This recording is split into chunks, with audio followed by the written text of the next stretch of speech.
मैं अपनी बहन की शादी ऐसे आदमी से करूंगा हाँ। जो मुझसे ज्यादा कंजूस हो, हाँ। मुझसे ज्यादा बहादुर हो, हाँ। साइंस में भी थोड़ी सी मालूमात हो, हाँ। और मुझसे ज्यादा बेगैरत हो। ओ, आप बेफिक्र हो, क्या है, आप मायूस नहीं होंगे। पाकिस्तानी मल्टी टैलेंटेड फनकार जिसका शुमार कॉमेडी की दुनिया के टॉप फनकारों में होता है, किंग ऑफ कॉमेडी, उस्तादों के उस्ताद उमर शरीफ साहब बैठे हुए थे तो मुझसे कहने कि मुझे चक्कर आ रहे हैं। तो ये सुन के मैं भी चक्कर आ गया, हम दोनों को चक्कर आ गए। जब हम दोनों को चक्कर आ गए तो मैंने कहा भी चक्कर तो आएगा नहीं, तो क्यों ना कोई चक्कर चला ले। उमर शरीफ की कॉमेडी, तंजो मज़ाक और हाजिर दिमागी से तो आप वाकिफ हैं, लेकिन क्या आप जानते हैं कि असल उमर शरीफ अमेरिकन अदाकार थे जिसने फिल्म चंगेज खान में काम किया। उसी को देखकर उमर शरीफ अदाकारी की जानब आए और खुद का नाम मोहम्मद उमर से उमर शरीफ रख लिया। आज भी अगर आप इंटरनेट पर सर्च करेंगे तो उमर शरीफ के नाम से उसी अदाकार की तफसीलात सामने आएंगी। पाकिस्तानी कॉमेडियन उमर शरीफ, जिसको किंग ऑफ कॉमेडी का खिताब दिया गया, जिसने न सिर्फ स्टेज बल्कि टीवी, फिल्म, थिएटर, बतौर मेजबान, प्रोड्यूसर, डायरेक्टर और राइटर हर फॉर्मेट में कामयाबी समेटी, ऐसा फनकार जिसने कभी जवाल नहीं देखा। 19 अप्रैल 1955 को कराची के इलाके लियाकताबाद में पैदा होने वाला मोहम्मद उमर, जिसका ताल्लुक मुतवस्सित घराने से था, बचपन यतीमी में गुजरा। 5 साल की उम्र में वालिद वफात पा गए। वालिदा ने मेहनत मजदूरी करके उसकी परवरिश की। बचपन से ही फिल्में देखने का शौक था। पैसे जमा करके सिनेमा घर चले जाते और फिल्म देखते। कराची से तालीम हासिल की। वालिदा के बेहद लाडले थे। 14 साल की उम्र में अमेरिकन अदाकार उमर शरीफ की फिल्म चंगेज खान देखी। वहीं से जहन में उमर शरीफ का नाम गर्दिश करने लगा। खुद को बतौर उमर शरीफ समझने लगे। यहीं से फिल्मों में काम करने का फैसला किया और स्टूडियो के चक्कर लगाने शुरू कर दिए। मैट्रिक तक तालीम हासिल की। स्टूडियो में बतौर बैकग्राउंड म्यूजिशियन इंटर होने में कामयाब हो गए। 14 साल की उम्र में स्टेज पर पहुंच गए। स्टेज पर नज़में पढ़नी शुरू कर दी। दरअसल ये दौर मोइन अख्तर का था। कराची का स्टेज मोइन अख्तर ने संभाल रखा था। हर तरफ उनका तोती बोलता था। उमर शरीफ भी स्टेज पर पहुंच गए, मशहूर हो गए। एक यंग लड़का जो बहुत रवानी से बोलता था, जिसका हाफजा भी बहुत पुख्ता था, यानी बहुत बड़े और लंबे डायलॉग बाआसानी याद कर लेता था। जब ये शोहरत के चलते मोइन अख्तर तक पहुंचे तो मोइन अख्तर ने उमर शरीफ से मुलाकात की। पहली मुलाकात में उमर शरीफ ने एक स्टोरी मोइन अख्तर को सुनाई, जिसको वो सुनकर बेहद मुतासर हुए। मोइन भाई ने इसी ड्रामे को डायरेक्ट करने का फैसला किया। यूं उमर शरीफ की कहानी पर पहला ड्रामा स्टेज पर पेश किया गया, जिसमें उमर शरीफ ने भी अदाकारी की। दरअसल मोइन अख्तर उमर शरीफ से 10 साल सीनियर थे। दोनों एक दूसरे से बेहद मुतासर थे और दोनों एक दूसरे को बेहद पसंद भी करते थे। 70, 80 और 90 की दहाई स्टेज के अरूज का दौर था। टीवी स्क्रीन पर मोइन अख्तर ने उमर शरीफ को मुतारिफ करवाया। पहला टीवी ड्रामा 50-50 में अदाकारी की। उमर शरीफ ने बहुत सारे स्टेज ड्रामे लिखे और किए। फिर उसने ऑडियो कैसेट का ट्रेंड निकाला, जिससे बेपनाह शोहरत हासिल हुई। उस दौर में मोइन अख्तर टीवी स्टेज से निकलकर इंटरनेशनल फेम हासिल कर चुके थे। कंपेयरिंग करना शुरू कर दी थी। एक इंटरव्यू में जब मोइन अख्तर से पूछा गया कि आपने कराची स्टेज को क्यों खैरबाद कहा, तो उनका कहना था कि कराची स्टेज को मोइन अख्तर की नहीं बल्कि उमर शरीफ की जरूरत है। कराची स्टेज पर एक ड्रामा पेश किया गया, जिसका नाम रखा गया बकरा किस्तों पर। इस ड्रामे की डायरेक्शन उमर शरीफ ने दी। राइटर होने के साथ साथ मेन किरदार में भी वो खुद थे। ये ड्रामा बेपनाह मशहूर हुआ, जिसको सरहद पार भी बेहद पसंद किया गया। उनकी बदकिस्मती है। देखो, मैं इस वक्त यहाँ बहस करने के मूड में नहीं आई हूँ, समझ में आई? मुझे इसी वक्त 50,000 रुपए चाहिए। ठीक है, अलमारी से रिवॉल्वर लो और बैंक से जाके ले आओ, जाओ। पाकिस्तानी स्टेज की हिस्ट्री में जितनी पजीराई और मकबूलियत इस ड्रामे को मिली, शायद ही किसी और को मिली हो। पूरी दुनिया में इस ड्रामे को बेहद पसंद किया गया।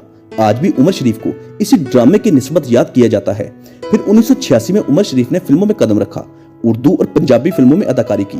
पहली फिल्म जिसका नाम था हसाब, जो 1986 में रिलीज हुई। फिल्मों की वजह से कराची से लाहौर शिफ्ट हो गए। 1992 में फिल्म मिस्टर 420, जो बहुत कामयाब हुई। इस धरती के बेटे जिंदा हैं, ये झंडा यूं ही लहराता रहेगा वतन के इन गद्दारों की लाशों पर। फिल्म पैदागीर 1993 में रिलीज हुई, जबकि खानदान 1994 में, यानी 3 दर्जन के करीब फिल्मों में काम किया, लेकिन फिल्मों से ज्यादा स्टेज पर शोहरत और कामयाबी मिली। पापा मैं बिजली हूँ, मैं शोला हूँ, मेरी जवानी एक मस्तानी तनमंडोला जाए, दूरी है न दिल वालों नजदीक न कोई आए, मैं बिजली हूँ, मैं शोला थी। फिल्मों की डायरेक्शन और प्रोडक्शन भी की। पाकिस्तान की गोल्डन जुबली के मौके पर उमर शरीफ ने टीवी पर एक प्रोग्राम को तरतीब दिया, जिसका नाम रखा गया उमर शरीफ हाजिर हो। इस शो में गवर्नमेंट ऑफिसर को बुलाया जाता और उनसे मुख्तलिफ सवालात किए जाते और पूछा जाता कि उन्होंने पाकिस्तान के लिए क्या किया है। ये बाबा कौम की अदालत है और हम सब इस बात के मुजरिम हैं कि हम ये बताएं कि हमने 50 साल पाकिस्तान में क्या किया। मज़ाक से भरपूर इस प्रोग्राम में कॉमेडी के साथ साथ संजीदा मौज़ूआत पर गुफ्तगू और मसाइल की निशानदेही भी की जाती। फिर इस शो को अदालत से रुजू करके बंद करवा दिया गया। आपकी फनकाराना सलाहियतों के एजाज में हुकूमत पाकिस्तान ने आपको तमगा इम्तियाज से नवाजा। इसके अलावा सैकड़ों अवार्ड्स जो पूरी दुनिया से हासिल किए। पाकिस्तानी कॉमेडियन मुनव्वर ज़रीफ, उमर शरीफ कॉमेडी की दुनिया में मुनव्वर ज़रीफ के बहुत बड़े मदाह थे। उनका कहना था कि मुझे जिंदगी में एक बात का हमेशा अफसोस रहेगा कि मैं मुनव्वर ज़रीफ से उनकी हयाती में उनसे नहीं मिल सका। एक बार कराची के किसी होटल में जहां मुनव्वर ज़रीफ ठहरे थे तो उमर शरीफ उनको मिलने गए। रिसेप्शन पर जब मुनव्वर ज़रीफ से मिलने की ख्वाहिश का इजहार किया तो मुनव्वर ज़रीफ के मैनेजर ने यह कहकर इनकार कर दिया कि उनके पास वक्त नहीं, वो इस वक्त आराम कर रहे हैं, क्योंकि ये दौर मुनव्वर ज़रीफ के अरूज का दौर था। जब उमर शरीफ पहली बार लाहौर आए तो दाता दरबार पर हाजिरी के बाद सीधा मुनव्वर ज़रीफ के घर गए। रात के वक्त मुनव्वर ज़रीफ के घर का दरवाजा चूम कर आए, क्योंकि उस वक्त मुनव्वर ज़रीफ साहब का इंतकाल हो चुका था। इसके अलावा अदाकारी में मोहम्मद अली मरहूम के भी बहुत बड़े मदाह थे। उनकी नकल बहुत अच्छी उतार लेते थे। अक्सर स्टेज पर मोहम्मद अली की नकल उतार कर लोगों से दाद वसूल किया करते थे। उमर शरीफ का बर्मला कहना था कि मैंने अली भाई की नकल उतार कर बहुत पैसे कमाए। अगर बात की जाए उमर शरीफ की जाती जिंदगी के मुतालिक तो पहली शादी मोहतरमा दीबा से हुई, जिसमें से 2 बेटे और 1 बेटी पैदा हुई। बेटी का नाम हीरा उमर, जो पिछले साल 2020 में किडनी ट्रांसप्लांट की वजह से फौत हो गई। दरअसल उमर शरीफ की बेटी को किडनी का प्रॉब्लम था, जिसका किडनी ट्रांसप्लांट किया गया।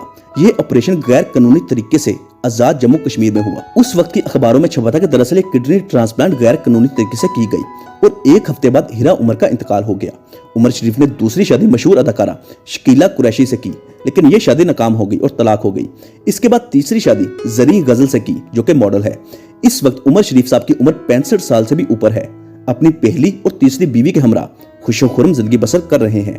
उमर शरीफ बहुत ही मुहिब वतन पाकिस्तानी है, जिसने पूरी दुनिया में पाकिस्तान का नाम रोशन किया, जिन्होंने हमेशा पाकिस्तान की बात की और पाकिस्तान की इज्जत को मुकद्दम रखा।